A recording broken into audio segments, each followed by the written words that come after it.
If you're a parent, you've probably had this thought: why does my teen just seem different since the pandemic? It's a question a lot of us have been asking. Today, we're going to get into the real science behind what that isolation did to the teenage brain, and most importantly, lay out a clear roadmap for how we can help them heal. It's a feeling, isn't it? The world's supposed to be back to normal, but for your teenager, something still feels a little off. I'm here to tell you, you are not imagining it.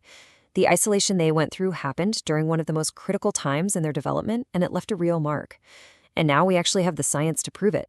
All right, so let's get into it. A truly groundbreaking study from Stanford University gives us this incredible, rare look inside the teenage brain. Think of it as a direct before and after picture of what the pandemic really did.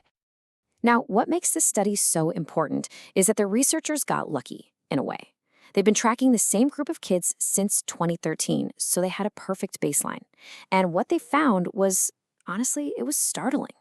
Teenagers who lived through the lockdowns showed biological changes in their brains that looked a whole lot like the brains of kids who've gone through chronic stress and trauma. So this isn't just about them feeling down. We're talking about real, measurable, physical changes. So what do these changes actually look like inside the brain? Well, the researchers are calling it accelerated brain aging. I know that sounds scary, but let's break down what it really means for the key parts of their brain. So it really comes down to three big things. After the pandemic, teens' brains showed a thinning of the cortex. That's the part for complex thinking. They also saw that two super important areas got smaller: the hippocampus, which is basically the brain's memory hub, and the amygdala, which you can think of as the emotional command center. These aren't small adjustments, they're pretty significant structural shifts. So you put all that together, and what have you got?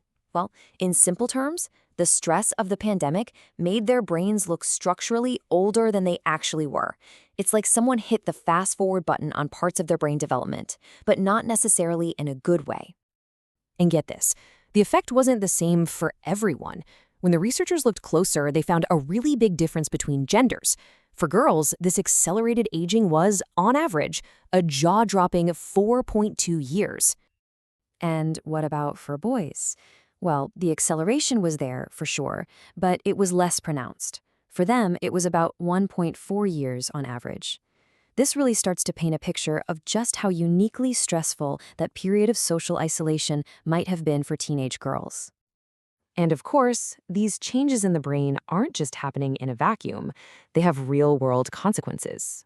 This is the stuff that parents are seeing with their own eyes every single day. More anxiety, more depression, just more symptoms of stress. The worry isn't just about how they feel right now. It's about the potential for long-term risks down the road. Okay, I know that hearing all of that can feel pretty heavy, and it is. But this is the crucial turning point in the story, because the same science that shows us the problem also gives us the key to the solution. The teenage brain is incredibly, incredibly resilient. Which leads us to the single most important question here, right? Is the damage done? Are these changes baked in forever? The answer, thank goodness, is very likely no. And the reason for that comes down to one amazing word: neuroplasticity. Seriously, this is the brain's superpower. It means the brain is not a fixed object. It's more like clay, constantly reshaping and rewiring itself based on our experiences. And here's the best part. The adolescent brain is one of the most plastic it will ever be, which means it has a massive capacity for change and recovery. The right experiences can literally help rebuild it for the better. So how do we actually do that? How do we harness this incredible power of neuroplasticity? Well, that's what this section's all about. We're going to walk through a practical toolkit of strategies, all based on science, that you can start using today to help your teen's brain get back on track. First things first, and this one is huge: rebuilding social connections. You got to think of it this way. Isolation was the poison, so connection is the antidote. It's about encouraging them to get back out there with friends, in clubs or sports. It's about finding positive communities, even if they're online. And, it's also about us modeling what healthy social life looks like. All right, number 2, we have to be really proactive about mental health. That means keeping your eyes open for signs that they're really struggling, withdrawing, seeming anxious all the time. And please, do not hesitate to get professional help. That isn't a failure, it's a sign of strength. And in the meantime, you can introduce them to tools like mindfulness apps or journaling that can give them some power to manage their own stress. Next up are the fundamentals. I know this can seem like the boring stuff, but it is the absolute biological foundation for recovery. Sleep is totally non-negotiable. That 8 to 10 hours a night is when the brain literally does its cleaning and repair work. Good food and regular exercise, they are powerful mood boosters. And try to put some limits on that endless passive scrolling, which can just pour gasoline on the anxiety fire. Remember how chaotic and unpredictable everything felt during the pandemic? A great antidote to that chaos is structure. Reestablishing simple, consistent routines for things like bedtime, meals, and homework sends a powerful signal to the brain that the world is safe and predictable again. It's not about being a drill sergeant. It's about creating a stable foundation they can count on. Remember those parts of the brain that handle memory and processing? Well, just like a muscle, they need a workout to get strong again.